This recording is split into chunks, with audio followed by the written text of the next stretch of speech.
पुण्यातील कोरेगाव पार्कमधील मोक्याची 40 एकर जागा उपमुख्यमंत्री अजित पवार यांचे पुत्र पार्थ पवार यांच्या मालकीच्या अमेडिया कंपनीने बळकावल्याचं झी 24 तास सर्वांच्या नजरेस आणलेलं होतं।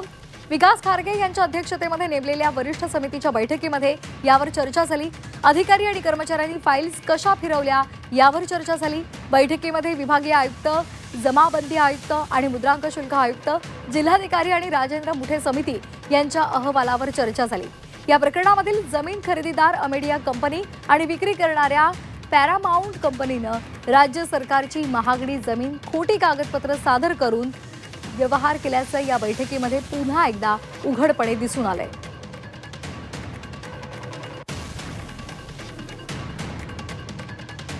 तर फायली कशा फिरवल्या याच्यावर चर्चा झालेली आहे। खारगे समितीपुढे फायलींचा ढीग असल्याचं समोर आलं। तर या बैठकीमध्ये कुणी फायली फिरवल्या, शीतल तेजवानीला 4 डिसेंबरपर्यंत तिने मुदत मागितलेली आहे। त्यामुळे या सर्वच मुद्द्यांवर चर्चा झालेली आहे। खोटी कागदपत्र तयार करून सरकारची महागडी जमीन तिचे व्यवहार करण्यात आल्याचं सुद्धा या बैठकीमध्ये पुन्हा एकदा उघडपणे दिसून आलेलं आहे। त्यामुळे काय कारवाई आता या अंती केली जाते हे पाहणं महत्त्वाचं आहे।